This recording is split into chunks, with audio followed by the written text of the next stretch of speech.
I'm here with Jim Penrose, who is the Executive Vice President at Darktrace, a cyber intelligence firm in DC. How are you doing, Jim? I'm doing fantastic, thank you. Good, thanks for being with us.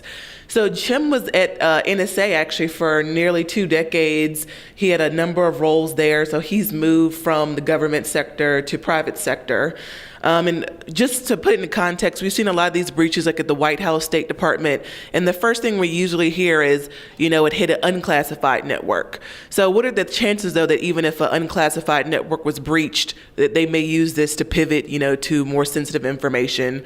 And what kind of information is on these unclassified networks? Yeah, unclassified networks are actually pretty critical to the government's functioning. And there's all kinds of really sensitive information on there, especially about people. Regarding their friends, what they do at work, their schedules, things of that nature. So any actor who's involved in espionage is going to be interested in those unclassified networks, and they're definitely going to use them as a stepping stone to try to gain greater access, whether it's to a classified network or just to the people that work at those different organizations. As far as the discipline of cyber intelligence in the private sector, where does it stand compared to like the government agencies? Well, I think of the government agencies, there's this focus on making sure that you can provide indications and warning in a timely fashion prior to a crisis. So we know that there's going to be risks and that you have to manage risks. In the government, you need to get that kind of information to decision makers prior to the crisis actually happening, so that remediating steps can be taken. In the private sector, I think there's still a lot of activity that goes all the way through its full cycle to a full data breach before action's taken. And I think the threat intelligence that people are working from is kind of very retrospective today. And what we need to do is figure out how to innovate some new capabilities that can give different private sector companies a leg up on the kind of threats they're facing so that they can get out ahead of it before a crisis starts. Try to find the intrusions when they're still nascent before they actually become a crisis. And what type of, integration of technology is going to help them stop being so reactive? Well, I think what we're going to have to do is bring some kind of anomaly detection capability online and get that innovation into the marketplace.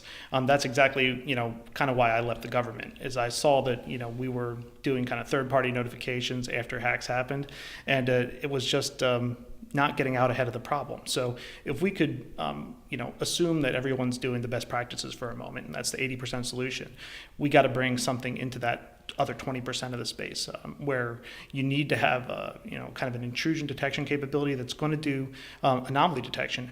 It's going to sort of see a baseline of the way the network should be and then pop out things that are different, show a distinction between what's normal and not normal, and then get that in the queue to triage so that security teams and SOCs are able to take those leads and then integrate that back into their SIMs and take action.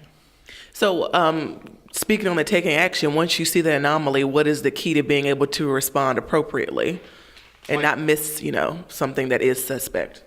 I think the thing is you have to set your tolerance where it's appropriate for your enterprise. So if you have a team of people and you can devote somebody to looking at anomalies, that will be absolutely crucial so that you can keep your eye on the ball and not just go after the threat of the day and the things that you've confirmed are ongoing activities that have to be addressed. You always have to save some resources to look at the stuff that's weird, and then that stuff that's a departure from normal might be the next 0 day that hasn't yet really manifested itself in the reporting threat streams or from the researchers because they just haven't found it yet. You could be the first one. Speaking of threat intelligence, where do we stand now as far as private companies being willing to share information with the government? What's needed in the industry to, help support this?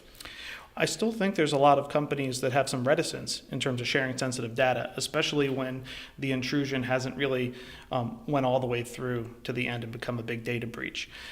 There's a certain amount of liability that might come along with disclosing that you had an intrusion and that you were able to address it. And then, how do you properly sanitize that data for sharing so that, your company doesn't have an undue sort of negative financial impact? So if they could move on and come up with a legal regime that indemnified people for sharing that kind of information, that would probably make a lot of sense and open up the dialogue much better in the different sharing communities where cyber intelligence would be, shared amongst the experts who are exercising their best practices. You've just heard from Jim Penrose, who is EVP over at Darktrace. Make sure you stay tuned because we have a lot more for you at scmagazine.com.